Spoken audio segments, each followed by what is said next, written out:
asalaamaaleykum mbokk auditeurs yi ñu ngi tey ci seen plateau Tiv Info SN seen émission univers Unisport ñu fi recevoir monsieur Diène di koo xam ni fubal na depuis la petite catégorie ici à Tivaouane gravir na échelon yëpp il a même été international universitaire fubal na championnat régional championnat national et même la Ligue 1 kooku mooy monsieur Diène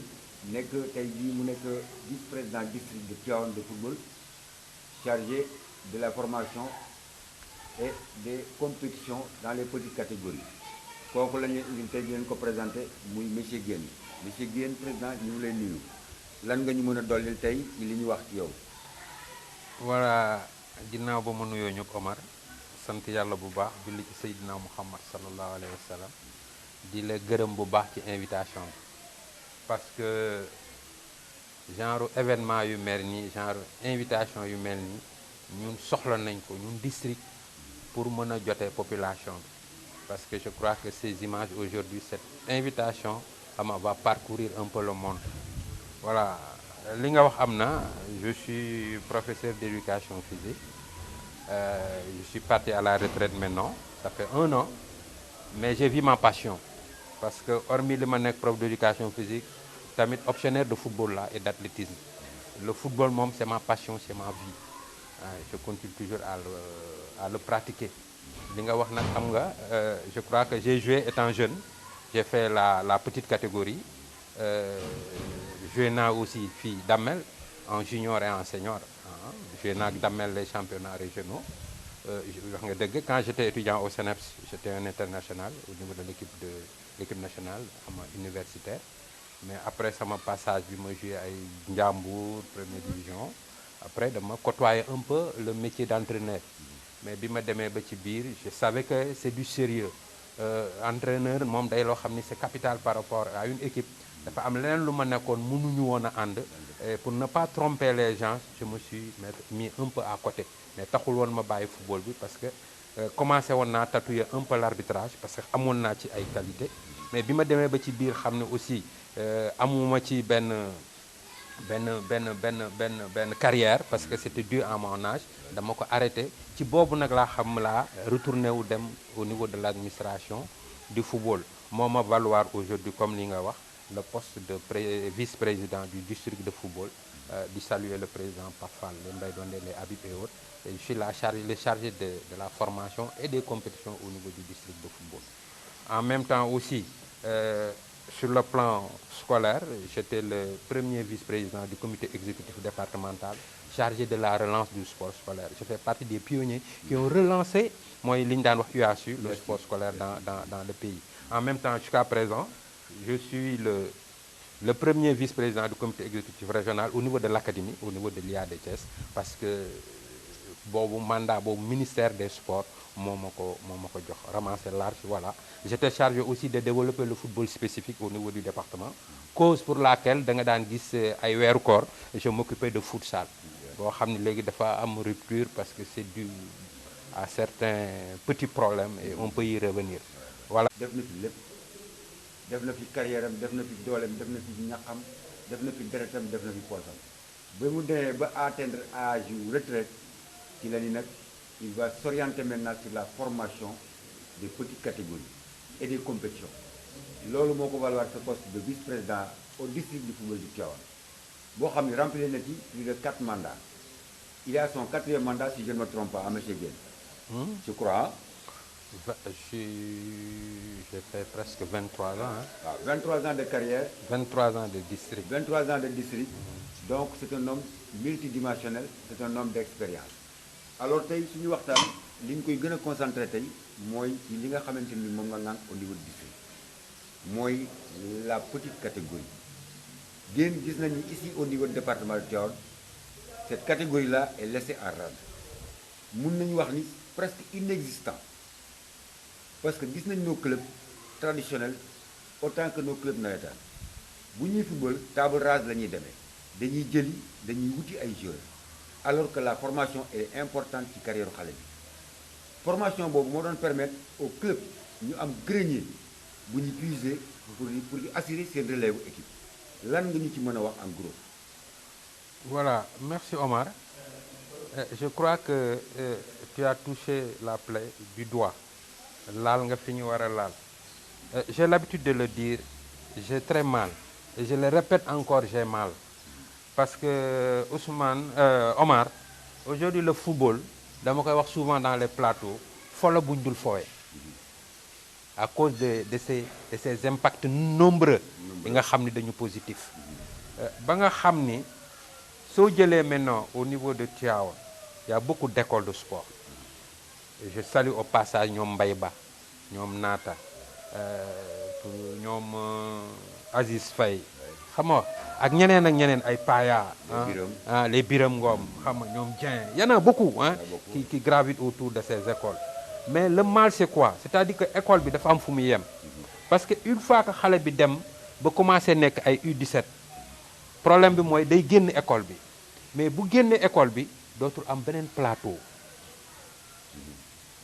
Donc bu génnee école bi à partir de U14, U15, traverser désert boobu ba U17 amatul benn plateau. Plateau cadet amul. Nga ñëw ba foofu boo jëlee U17 ba U20 mu war a nekk junior, y en a pas. Voilà. Parce que la petite catégorie c'est ça. Hormis l'école de sport, c'est la catégorie U17 et U20. Donc duñu am benn plateau. Donc xale bi day def traversée de désert. Techniquement, tactiquement amatul fu mu ne day wondeelu rek pati meew dans le football de désordre. Voilà. Maintenant xale boobu day dem ba am ay 20 ans 21 ans xëy suba nga gis ko ci équipe bu nawetaan fan la nekkoon nga naan mais booy bi gisoon naa ko début il a été pétri de qualité mais léegi parce que amul encadrement. Parce que pour pouvoir réussir au football il faut nga nekk dans l'environnement. Xam nga dans une école, dans un cadre, dans un club, être avec un spécialiste pour mu mën la xam nga pour mën la tette mën la xëcc pour être performant. Mais loolu da ngay gis dafay manqué. Donc loolu lu jafe la à Tivaouane, c'est très difficile. C'est pourquoi aujourd'hui soo xoolee dans les sélections en équipe nationale U17 et U20 mais doo ci gis xale Tivaouane doo ko ci gis. Beneen exemple, combien de fois le département a gagné le concours des jeunes footballeurs, concours des jeunes footballeurs? Bari na fi. Il y en a beaucoup. Xam nga doomu As Ndoye, As c'est l'actuel président de l'association des éducateurs et entraîneurs de football qui est de Mboro. Ana doomam kooku sax moo ci xaw a émargé, il a eu la chance d'être à Ndiabar tey jii nekkatu fi génn na. Bon après il y a eu Rassoul mi ngi génération foot xam nga bon mi ngi foofu. Ensuite il y a eu doomu kii Moussé bu ndaw bi nekkoon Ndut son fils Babacar sama élève la woon ana mu tey mi ngi nii parce que du am suivi boo xoolee xale Tivaouane dinañ am talent mais buñ commencé nekk cadet junior rek dans le trou yooyu nag xam naa ni dinañ ci waxtaan pour xool nan la ñuy essayer ba développer ama toutes ces difficultés am. jërëjëf président loolu nga wax am na solo te loolu képp ku nekk bu suivre le mouvement sportif dans le département ñëpp dañu gis loolu carence boobu baaxul ci carrière xale bi tu l'as dit tout à l'heure léegi yan perspective lan la ñu mën a def ba xale yi période boobu ci phase boobu pour une durée de 3 ans boobu xale yi mën a nekk dans de bonnes mains seen carrière mën a dessiné wu ñu propulser et Tivaouane peut se prétendre à vendre des joueurs voire génne ay joueurs ci élite football Sénégal. Merci Omar. Je dis que tey solution bi mu war a doon elle est très simple. Il faut qu'on se retrouve autour d'une table. Parce que j'ai l'habitude de dire souvent que mbir bu amee da ngay convoquer, il faut inviter les structures qui gravitent. waaw yi graviter autour de ce problème ñu toog ñu régler ko. Par exemple soo jëlee cas football bi la maison mère du football ici c'est le district de football bi nga xam ni man vice-président laa ci. Boo demee petite catégorie y a les restes, y a le CODEF xam nga la coordination xam nga des la CODEF la coordination xam nga départementale des écoles de football. Boo ko jëlee ba pare on a aussi l'association des éducateurs et entraîneurs du football ASF. Donc ñooñu bu toogee autour d'une table dinañ xool nan la ñuy def ba mën a xam nga indiwaat la petite catégorie. Parce que dinaa la wax benn yàlla daf ñu dimbali on a une chance mooy où c'est le cadre scolaire li ñu doon wax UHU maintenant c'est devenu le sport scolaire. Et dans ce sport scolaire mais les gosses les élèves jouent en catégorie U17 et en U20. Parce que boo demee dans le CM équipe cadette moo fa ne c'est des U17. boo demee au niveau de l'enseignement secondaire mais c'est des juniors seniors. Donc le plateau y est. Par rapport ak situation boobu xam nga am nañ ci déjà le gosse parce que l'année scolaire boo xoolee ça dure 9 mois mais on joue 3 à 4 mois mais c'est déjà quelque chose. Maintenant problème bi mooy la politique c'est quoi? C'est qu'au niveau de la Fédération sénégalaise de football on ne peut pas rentrer dans les compétitions de la Fédé sans avoir une licence numérique. Dootul licence yi nga xam ni da ngay taf photo voilà c'est la nouvelle technologie. Mais licence boobu pour nga am ko dafa am leneen lu ci ëmb muy lan mooy pièce d'identité. waaw fédération moom il faut nga am carte d'identité pour mën a am licence. Le mal entre U17 et U20 mooy que le quoi le parent dafay am réflexe bañ a teel a defaral carte d'identité doomam ndax ay njàngam. Mais yooyu bu ñu toogee il faut que ñu waxtaan ci lëkkaloo ko xam ni léegi au niveau parce que moi je suis dans le système je suis un enseignant. xam nga dans le système mais léegi mais extrait bi ngay defee entrée en sixième CFE mais moom ngay defee BFM li nga defee BFM moom ngay defee bac. Donc l'administration boo ko xoolee régler na problème boobu. Mais toujours il faut mener une politique excellente pour pouvoir faire comprendre aux parents que lii mën na ne. Maintenant c'est cette lutte là qui manque c'est cette pression psychologique. Où il faut convaincre le parent pour mu mën a bàyyi doomam parce que je crois que léegi à 5 ans mën nga am carte d'identité. Voilà le fond du problème. Maintenant ce pari-là il faut une politique qui structure yi moo la wax la le district la coordination départementale des écoles de sport l'association des éducateurs et entraîneurs pourquoi même wax naa ko keroog Pape Fall pourquoi même l'association des entraîneurs des anciens de football parce que ñooñu ñooy parents xale yi. te xam naa ni tey ji parents xam nga yow tey ji Ousmane boo jëloon ñun ñi qui connaît le football xam ni le football ça nourrit son homme tey jii yow sa doom bu amee talent bu ñu ko naree wutal carte d'identité doo bañ parce que xam nga li muy war a jur ëllëg parce que dinañ ci ñëw l'impact même du football actuel xam nga au niveau social. Voilà c'est ça que c'est des difficultés yoo xam ni loolu rek lañ mën a def pour mën ko delloo si pour mën a benn politique pour xale yi mën a am carte d'identité ñu mën a jouer. Là dama lay relancer ci côté parent. Parce que yéen président vous êtes éducateur. Vous êtes quelqu'un de très proche des parents. Tu l'as dit tout à l'heure. C'est nous qui sommes les parents d'aujourd'hui. Donc ban travail d'approche ngeen mën a def parce que mënuma comprendre ñu gis xale bi mu am carrière am un bel avenir alors ces détails de parents et de problèmes de carte d'identité di ko poser problème le parent doit être sensibilisé ba mu xam ni lii moo tënk carrière xale bi. Et je crois que su ngeen defee travail d'approche boobu au niveau des parents liggéey bi dina gën a yomb comme tu l'as dit tout à l'heure. xam nga Omar Tivaouane li fi problème dafa bëri je m'excuse nag parce que moi je suis toujours animé de la philosophie de comment faire pour mieux faire et ça a été une définition de l'éthique très simple de Cheikh Ahmed Tidiane Sy yàlla yokk leeram gis nga fii hormis affaire carte d'identité yi bu gosse bi amee talent gis nga def ci am ñoo xam ni il entoure l'enfant dañ koy karkaral et il empêche à l'enfant xam nga de s'épanouir xam nga dem yoonam d'être performant parce que gis nga ñun ñu am xam-xam ñu tuuti ñu rëy ñu xam ñu cuune je crois que amuñu fii ci département bi ñun ñu ëpp ci football bi parce que des fois moi je le dis pour rien xaw ma nit ñi dañu xeeb xaw ma dañu teg ay cuune parce que non dans ce pays l'individu est considéré que quand il est dans une grosse voiture cylindrée adduna du lool adduna fii la ak dox ak relation dafa bokk ci football bi est-ce que dégg nga baax lu ma wax dégg naa man dama nekkoon ci ay école pour dire nga le département Omar kenn gënu ma ko xam nekk naa le coordonnateur départemental de l'éducation physique j'ai géré tous les lycées du département autant ñaata lañu woon ils étaient je crois que 14 lycées et 29 CM ñu jóge Tivaouane Mboro Diogo Kër Mbir Ndaw Notto Gouye Diama jàpp yoon wi jaar Mérina Dakhar waaw ci xam nga ba Cilmaxa ba dem ba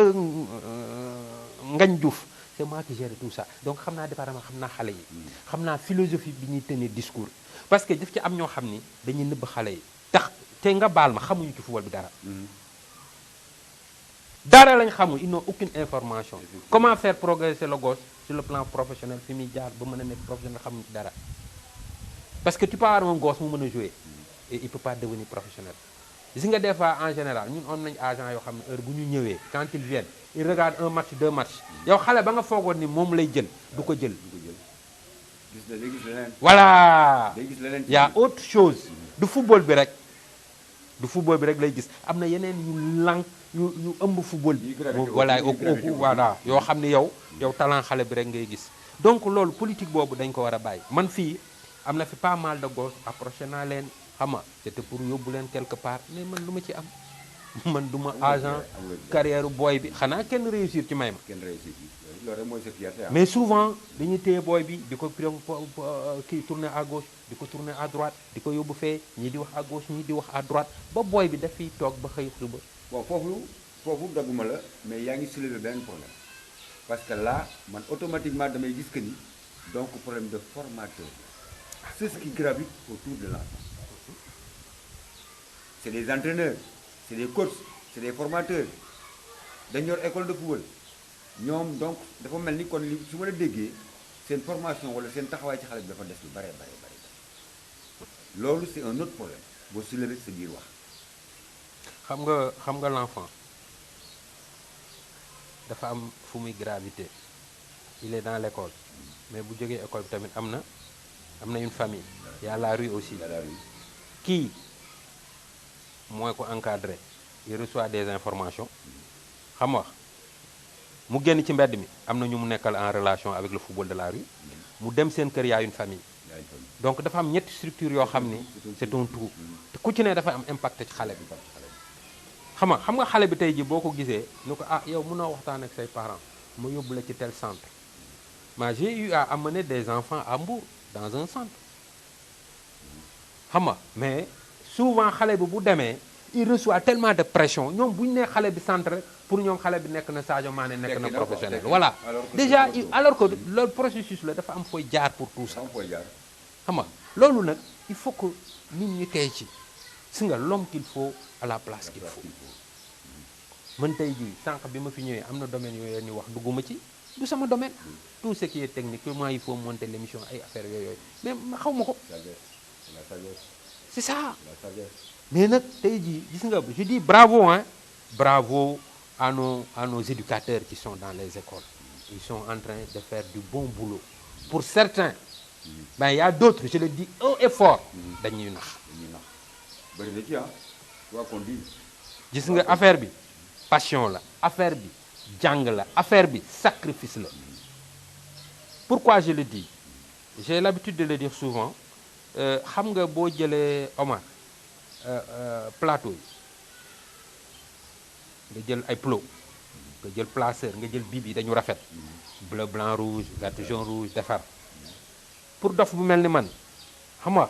day dem fee c'est saa waay ci terrain ba mu teg ay bipam sol dosaar comme ñuy wax dosaar sol kii yooyu chasuble ak fer yooyu mu defar commencé dawloo booy dugg gauche dugg droite fekk na forme bi rafet na mais est-ce que contenu bi ma nga fa est-ce que le fond est bon qu'est-ce qu'il est en train de faire est-ce que kii nekkul di yàq parce que je le dis que gis nga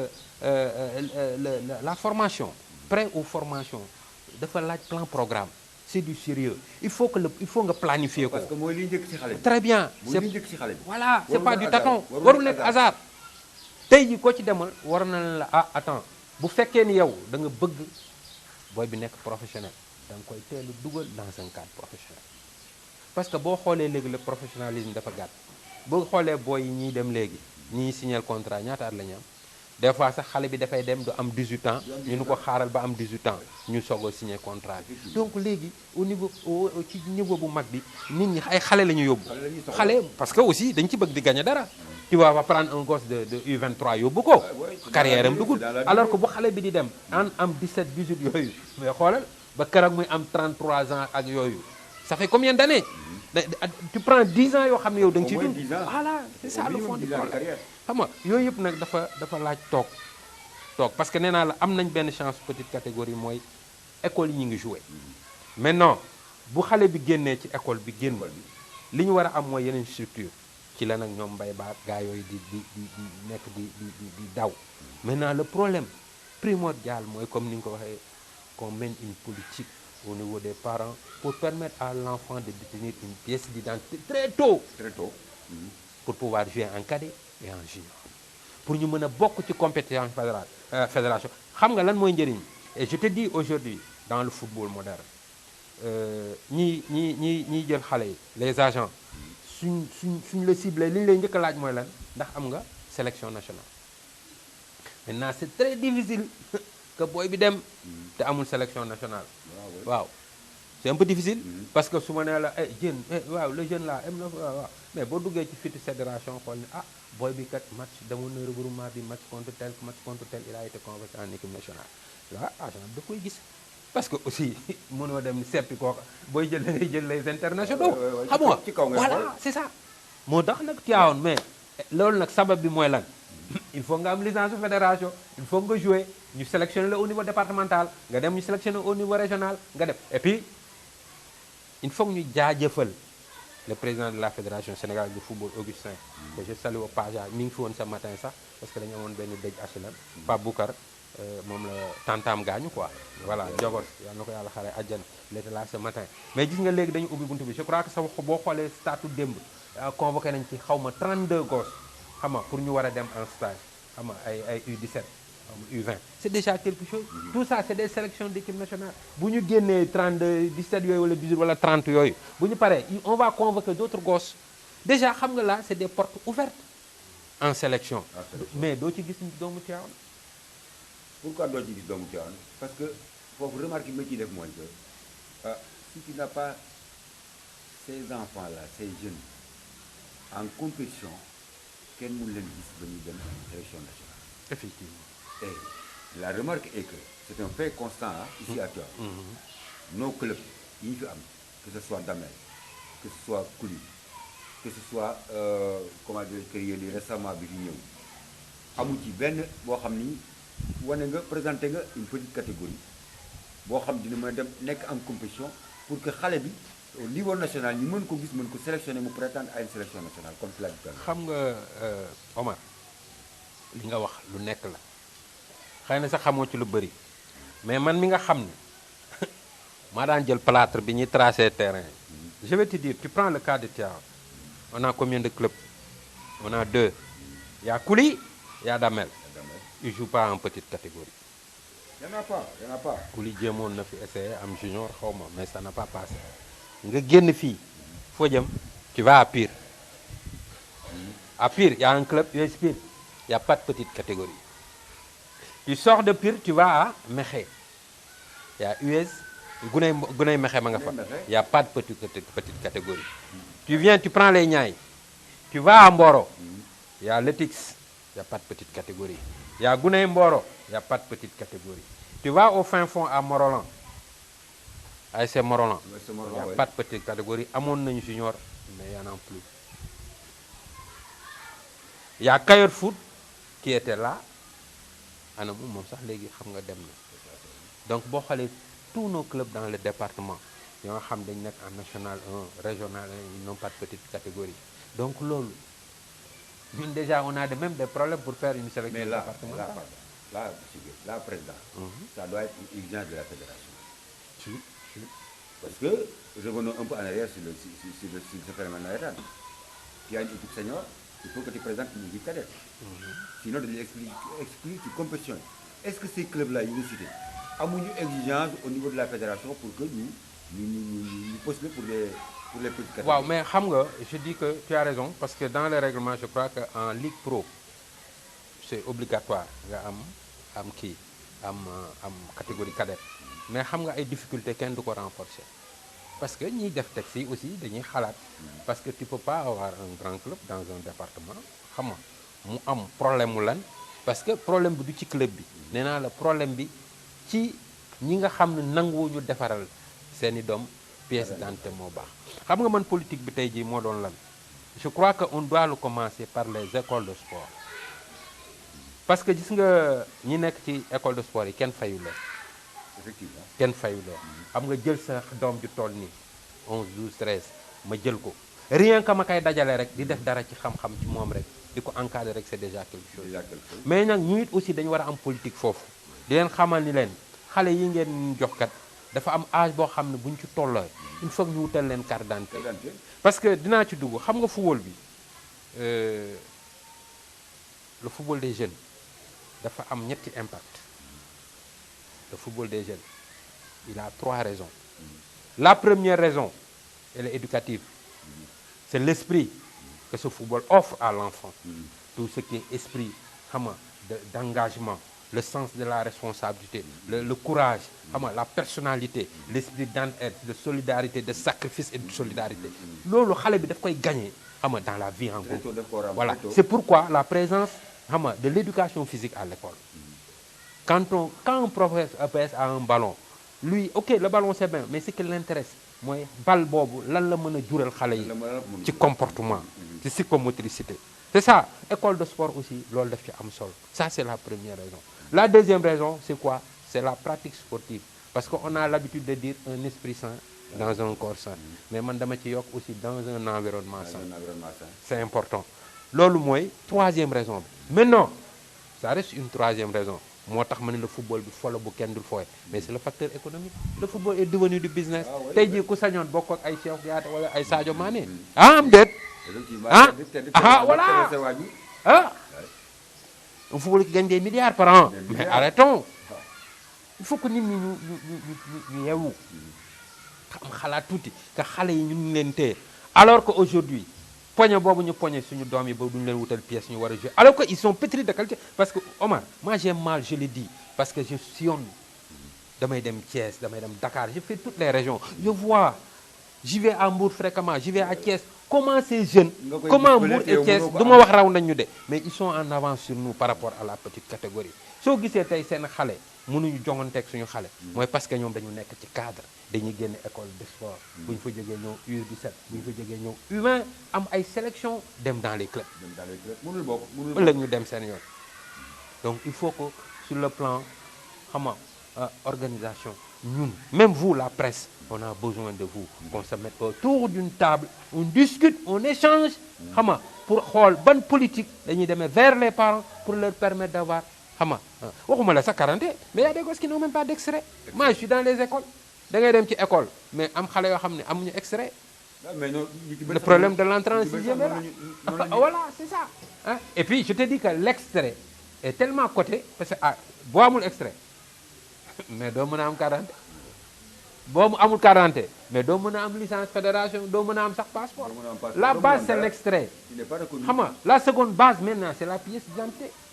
C'est ça le fond du problème. Il faut que politique boobu daal ñun la presse sportive ak yéen ñu xawma panel lañ ciy def. On doit inviter les gens. Mais lii déjà c'est quelque chose parce que les images vont partir. Moi j'invite ses parents à venir faire ça. Parce que je te dis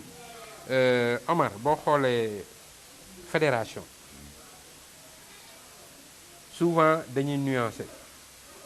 parce que fédération boo jëlee championnat régional bi ñu moom. Avec national 1 et national 2 il faut qu'on reste dans le département parce que loolu moo fi am il y a les équipes qui sont en championnat régional il y a que Damel qui est en national 2 il y a que Etix qui est en national 1 et Kayor Foot mais Kayor Foot ñoom maintenant je crois qu'ils jouent là-bas à Mbao ok donc ci taxawaay boobu gis nga bu fekkee match championnat par exemple Damel mooy joué wala Kouly c'est Damel qui organise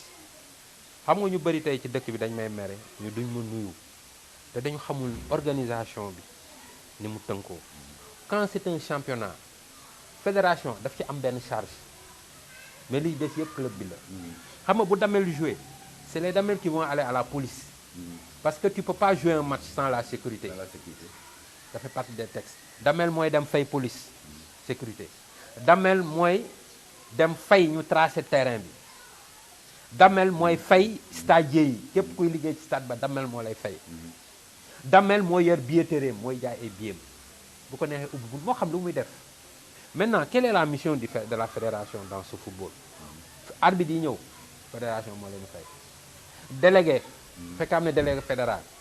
ay national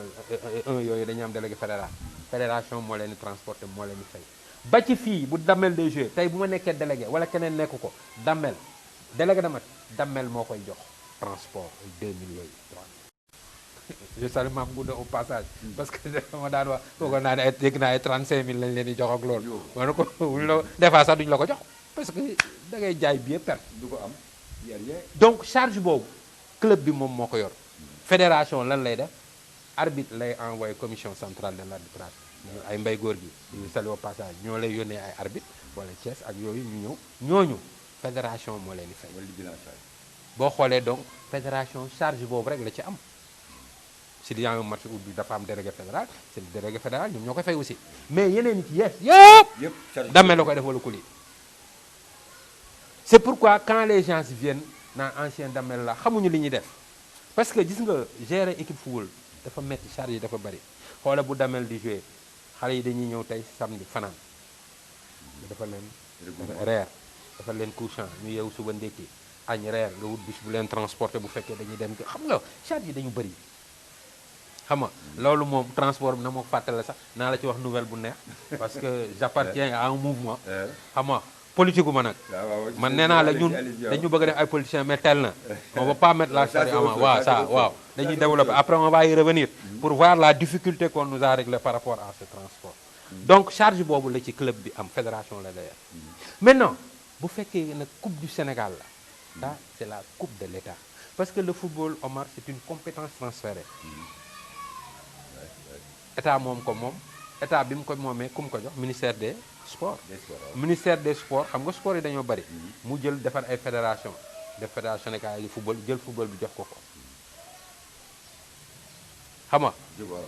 fédération jël ko jox ko ligue jël ko jox ko district donc bu ñuy organiser coupe du Sénégal loolu fédération moo ko moom fédération mooy fay police fédération mooy fay ki tracé fédération mooy indi ay billetterie en général sax billets yi fédération lay jóge fédération mooy fay stagiaires yi képp manœuvre bu liggéey foofu fédération moo lay fay fédération mooy fay délégué de match yi xam nga club bi lu mu ci am ñëw football dem yoonam maintenant non des na ci petite catégorie lañ nekkoon petite catégorie aussi benn club organisé wu ko c'est la fédération il y a un budget spécial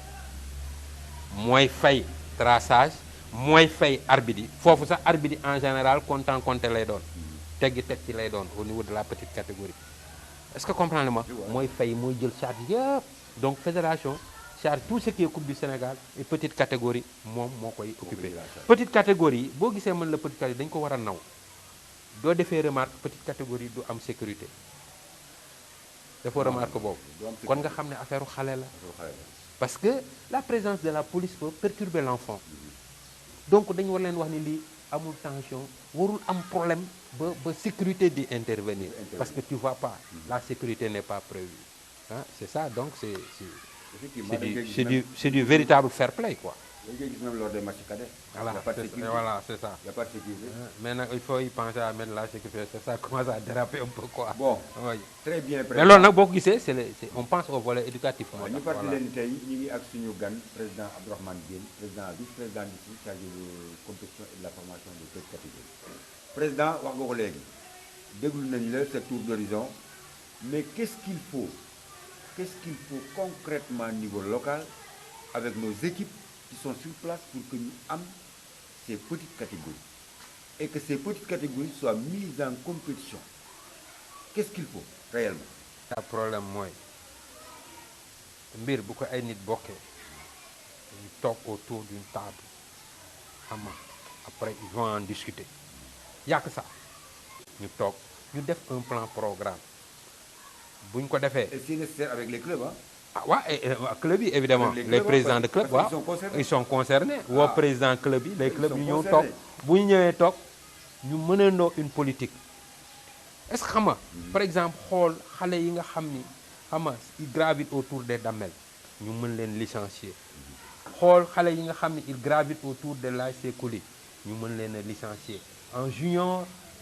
et en cadet en U17 et en U20 même si on a un groupe de 20-25 c'est bon. Gis nga dans ce groupe-là si on compétit du jouer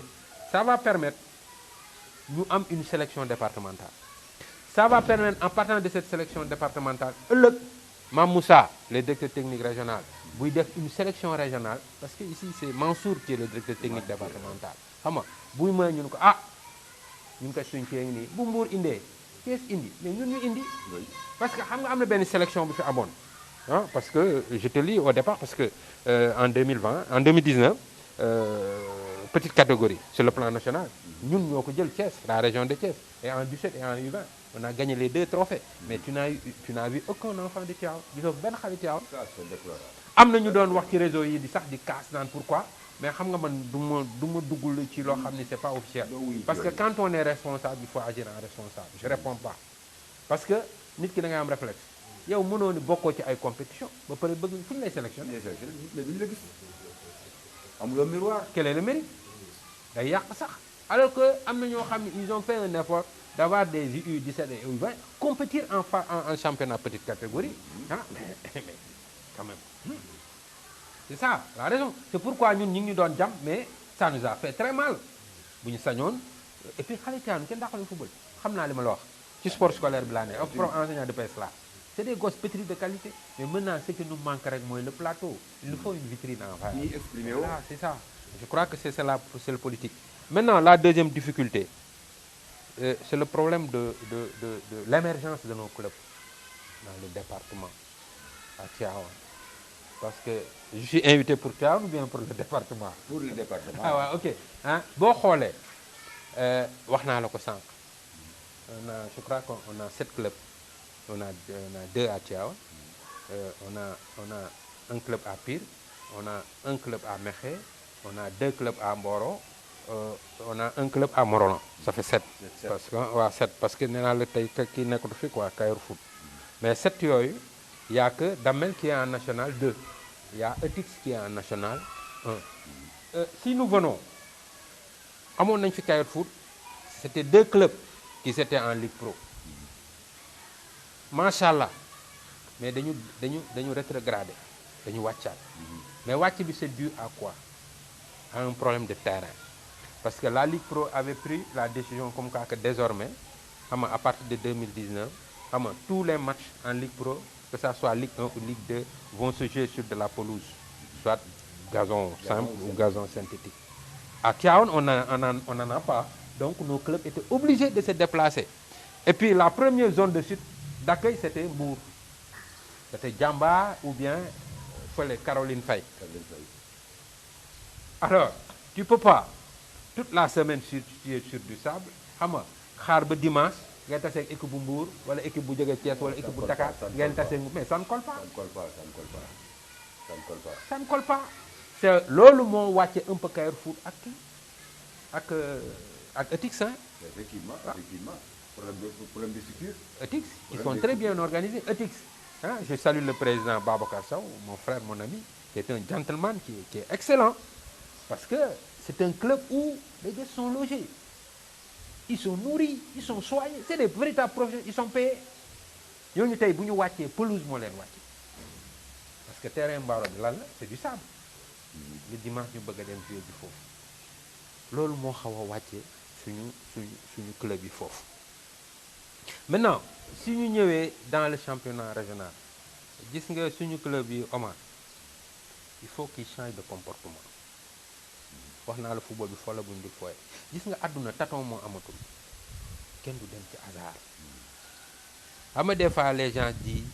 ay mairie subvention non romb nañ loolu waxuma Tivaouane rek mais club bu dëkk buy xaar mairie bi yéege la wala non doo dem il faut mettre l'homme qu'il faut à la place qu'il faut avec les moyens qu'il faut voilà avec les moyens qu'il faut ku ci ne li nga mën nga yem ca nga football bi Omar mu naqari mu neex ku ci amul xaalis demal nga toog dafa bokk ci pom yi même nawetaan parce que les facteurs de performance dañu énorme jël fi championnat wala jël fi fee way yéeg ci hasard non regarde le cas des Damel combien regarde le cas des Damel 93 la wàccoon 93 ba 2019 ça fait combien d'années 20 et quelques années plus de 25 ans je crois 23 ans Damel bi muy waaj man maa nekkoon capitaine d'équipe bi le Damel n'a bougé d'un iota. En première division. waaw ba mu wàccee ba tey jógewul foofu. mais il faut remercier les INSAFA le président les Mbaye Donde et autres. Mais tu as vu cette année en 2019 quand ils ont accepté de changer de comportement quand ils ont accepté d'être un peu pro rek laa wax ils ont été un peu pro xam nga daf leen jaral yéeg mais c'est ça le problème parce que quoi qu'on puisse dire il a mis des moyens par rapport au discours parce que gis nga dama koy gis nga ñeenti tee yi fu mu jóg benn bi mooy lan théorie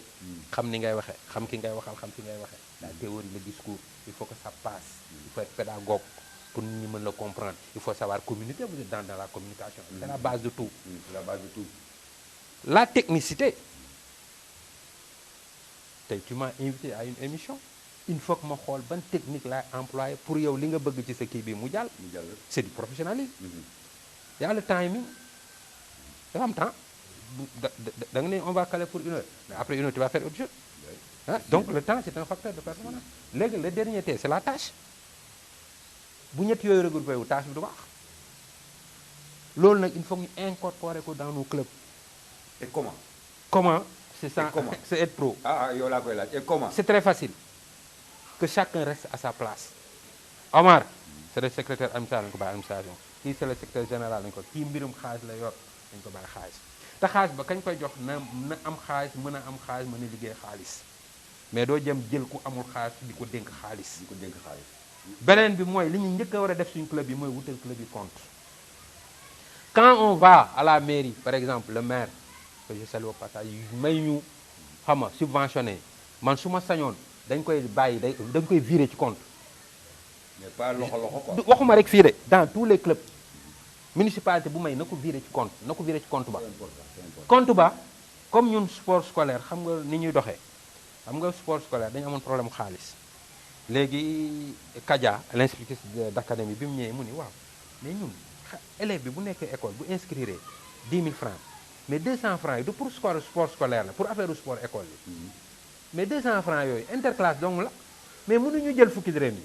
bu ñu ko jëlee dajale ko au niveau régional mais ça va nous permettre de régler beaucoup de charges. Il y a combien d'élèves dans la région? Oui, très bonne. Est-ce que xam nga c'est des millions?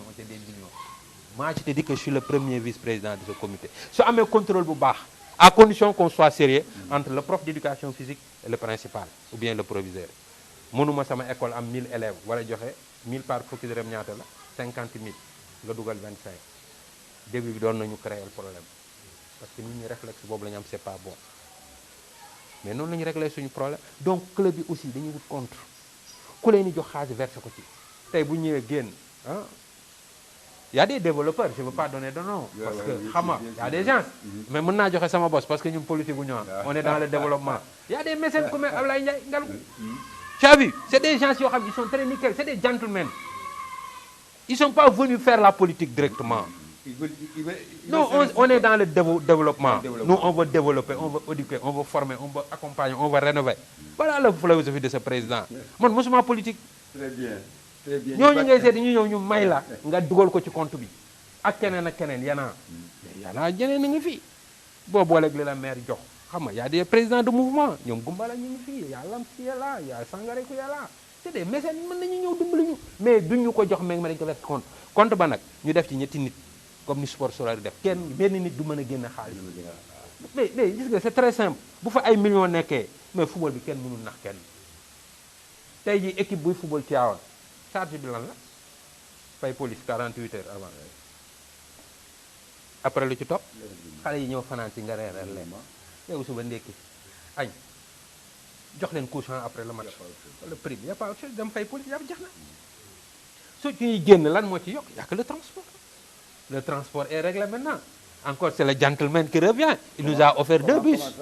ah oui Tivaouane aura mani Tivaouane aura 2 bus 2 bus pour le sport ah bon ah oui c'est ça waaw ñëwal ñu ci wax ñu ci tuuti. waaw di fàttali leen tey ñu ngi ak président Guèye. ah oui di vice-président du chargé des compétitions. mais loolu. c'est un facteur de performance pour le sport. ah tey jii en sport co ñaata équipe la ñu am on a le football, on a le basket, on a le handball, hein? Il y a les sports de contact,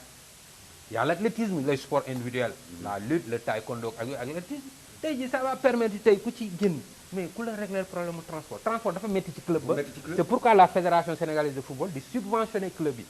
pour le football. Mais ku la dindil dëkk yooyu ci sa tànk mais sant yàlla. Maintenant lenn li ci des rek mooy au niveau des clubs ñu organiser wu bañ a siisante et puis di waxante dëgg xam nga ay waay sama xarit sama mag sama doomu ndey muy Khalifa Mbaye yàlla na ko yàlla xare àjjana daf ma daan wax El Hadj xam moom El Hadj rek ma daan wax man ko waa grand mu ni ma nañ moytu dara man ko lu ñu moytu mu ni nañu moytu ànd lëngoo jaayante taqalikoo jëwante loolu na dafa bari Tiwaawan gis nga am na benn sentiment d'aigri benn soxor benn non dafa xew yi gis nga génn xam-xam bi ko yàlla may possibilité yi ko may xam nga nangul ko ko Omar li ko yàlla may nangul ko ko est-ce que xam nga loolu mooy àdduna est-ce que vous avez vu tey ji structure bi ngeen créé nii mais fi mu jëmale Tiwaawan nañ leen ko nangul il faut pas que les gens soient aigris nañ leen jàppale ngeen dem loolu moo xew ci jamono man structure bu ma nekk boo fa ñëwee di critiquer dama lay bàyyi nga wax boo waxee ba ca man la maintenant quelle est ta solution tu me donnes pas de solution par rapport à ton discours court ou long su beneen bu may wax fee laa lay teg mais fii nag dañu bëri ñuy mën a critiquer te duñ joxe solution loolu yomb na rek sa ceeb yoon toog naan sa taa rek di wax football bi laa football et puis naa la wax leen ne vraiment si tu m'invites à football je peux rester jusqu'à demain parce que dama ci dal xam nga dama lay wax leen il faut que les gens arrêtent nga le football c'est pas le football d'Espagne c'est pas Barcelone c'est pas Real de Madrid mun joueur sax xaw ma leen c'est pas l'Angleterre c'est des références nag parce que nee naa ni boo bëggee réussir ci football bi da ngay roy ci kii tubaab bi dañ leen jël comme ay repères rek def leen ay royukaay c'est ça qu'on dit pensée globale voilà agir local football bi boo bëggee xam ci administration bi da ngay dem ci texte yi nga maîtriser règlement maîtriser code maîtriser statut voilà l'administration bu fekkee ni da nga bëgg a nekk un technicien il faut aller faire tes stages da nga dem defi stage initiateur loolu mooy yoon gis nga ndeysaan gars yi fi daan wax football yëpp bi ñu jaaree bi ñu xam nga may organiser stage initiateur bi ñu ko parce que je t'ai dit que moi j'ai fait 24 ans mandat Pape Fall bi laay def 24 ans dans ce district j'ai fait 3 fois 4 ans avec Ari muy 12 ans j'ai fait 2 fois 4 ans muy 8 ans avec Fallou Ndaw et le mandat de Pape Fall là à 4 ans donc lépp dama ko fekkee xam nga te football dama gravité ci structure yooyu xam nga loolu mooy problème bi il faut que nit ñu toog autour d'une table ñu nangu organiser wu ku ci ne yem fi nga war a yem crois que bon alors mbokki auditeurs yi ñu ngi expliqué ci suñu terme émission kii mooy président Abdourahmane El Hadj Abdourahmane Diène je crois que wax ji am na solo en gros problème yi nga xamante ni moom le football de Tivaouane le sport en particulier di jànkonteel dans le département